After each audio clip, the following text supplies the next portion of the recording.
Gentlemen, let's go to work. How are we doing with our new development in Florida? Well, sir, we are having a slight problem in Fort Lauderdale.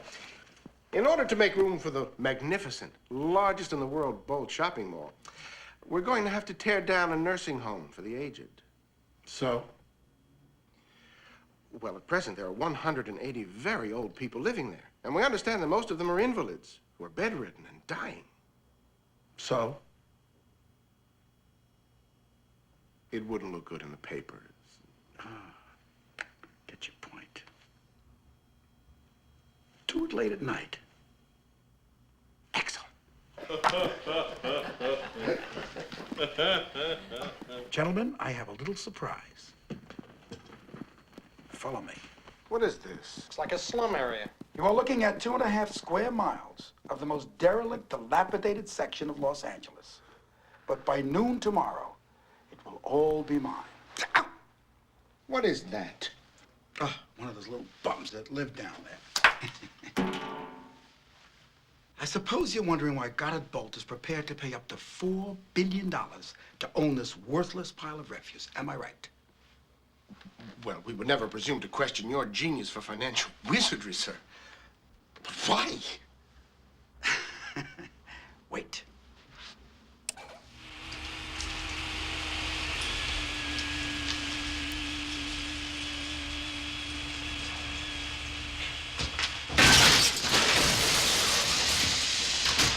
Gentlemen, the ultimate achievement of my life. Bolt Center. It's absolutely visionary. Fantastic. Incredible.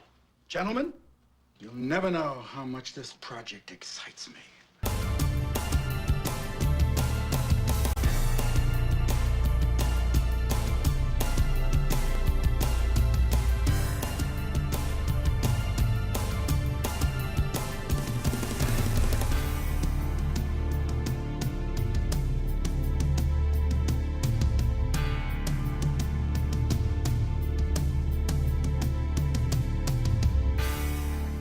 Developments and demolitions, like children on a swing, minus the playfulness. Development. It is a very necessary part of any growth story. When villages start moving to towns and towns start moving to cities, development is evident, bound to happen. But at what cost? Meet Lakshmi Bai. She has 3 children and a husband. She feeds her neighbors when she has the means. Sometimes she can't even feed herself. There are 100,000 million Lakshmi Bais who get displaced like this until more development displaces them again.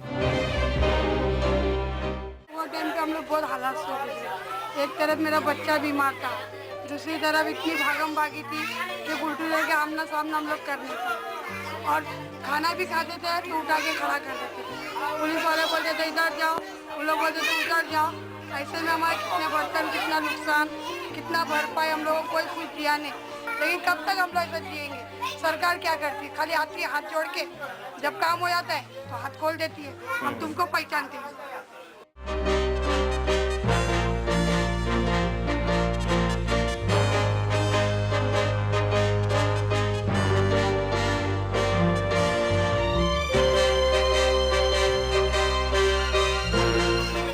दवा पानी सब लोग आज भी बीमार है तो हमको कोई समझता नहीं।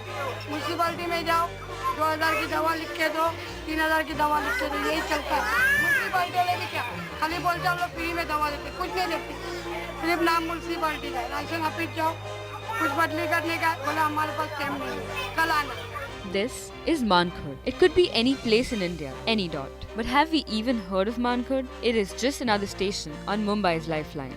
Let's meet India's real victims of development, the bulldozed veterans of the bullfight.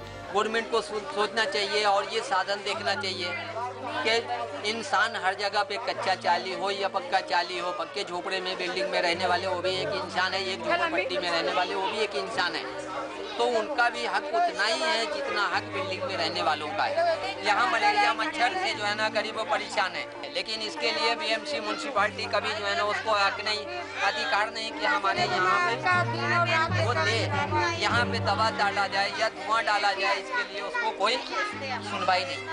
इसके लिए वो सीधा बोलते हैं वहाँ जा करके कंप्लेंट डालो तो आएगा। एक कंप्लेंट में आया तो भी जो है ना आने के बाद बोलता है कि हमको एक घर का कंप्लेंट है, हम वहाँ पहला डालेंगे, उसके बाद में दवा खत्म हो जाएगा तो मैं क्या करूँगा कि ये गलत कर रहे हैं कि सही कर रहे हैं। बीमार तो हमेशा बीमार है, बच्चे लोग अभी सब बुखार से हम लोग अभी मैं तो कम से कम जुलाई महीने से बीमारी का ये ऊपर से मेरे बच्चे सब देखो, छोटा वाला कस्तूरबा में एडमिट था, उसको लाई पे मेरा आदमी बीमार पड़ा, फिर मैं बीमार पड़ी मच्छर से, अभी लड़की बीमार पड़ी, 2,500-3 हज़ार रुपया गया, कर्जा हो गया 8-15 हज़ार रुपया कर्जा। मलेरिया टाइफाइड से परेशान, फिर मलेरिया टाइफाइड ही होता है इधर। म्यूनसिपालिटी से लेकर के बीएमसी तक कहीं भी जो है ना हॉस्पिटल हो या म्यूनसिपालिटी स्कूल में हो, अगर उसके पास सर्टिफिकेट है तो स्कूल में दाखिला लिया जाता है, अगर सर्टिफिकेट नहीं है तो म्यूनसिपालिटी स्कूल में भी उसको भी 10 धक्के खिलाया जाता है।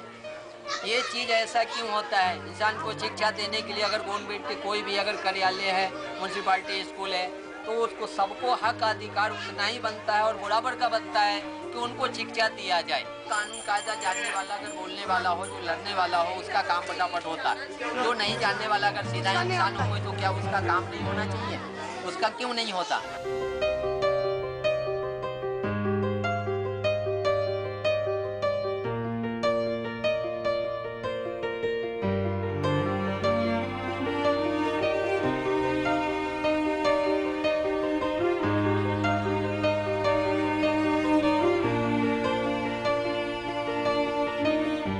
हमको कोई रास्ता नहीं है, ना हमको पानी की है ना लाइट की है, सभी हम चोरी कर लेंगे।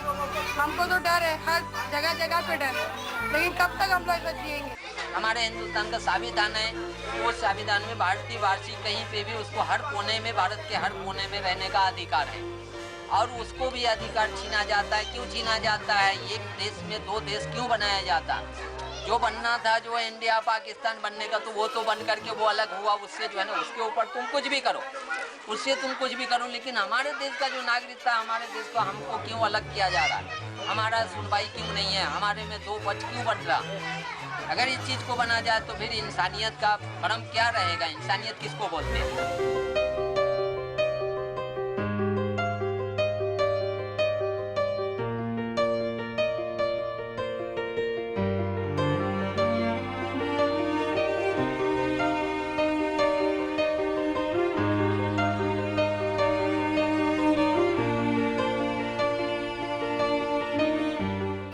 क्या मिलता है? कुछ भी नहीं मिलता है।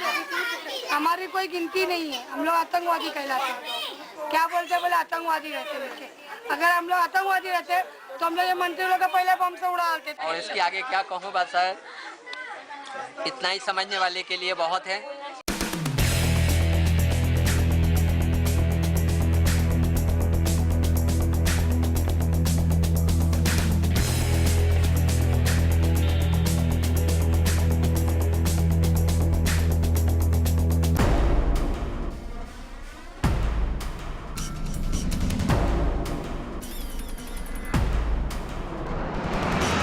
मानखुर्द में झोपड़ियों के खिलाफ चल रही बीएमसी की तोड़क कार्रवाई पर बवाल शुरू हो गया है।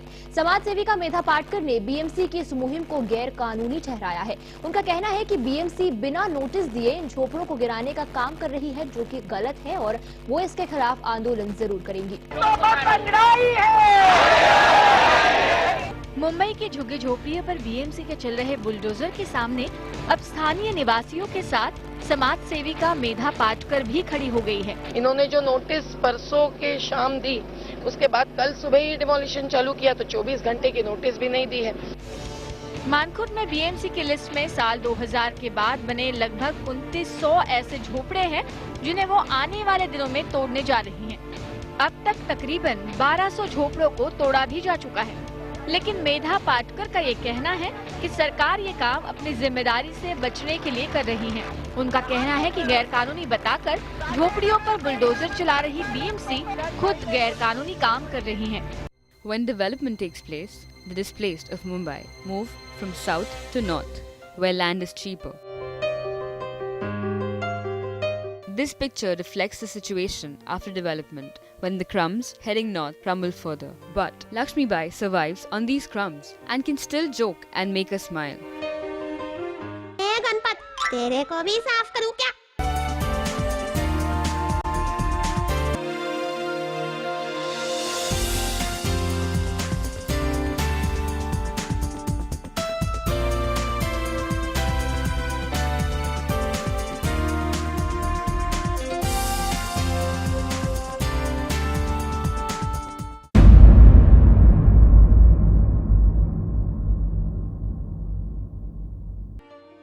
For them to survive is a big challenge. They dread every day. Maybe today the bulldozers will come. Just imagine if you were to be displaced to an unknown land. And just when you're getting acclimatized to the place, the bulldozers come. And you're displaced once again. Could any cycle be more vicious than this cycle of exploitation and impoverishment?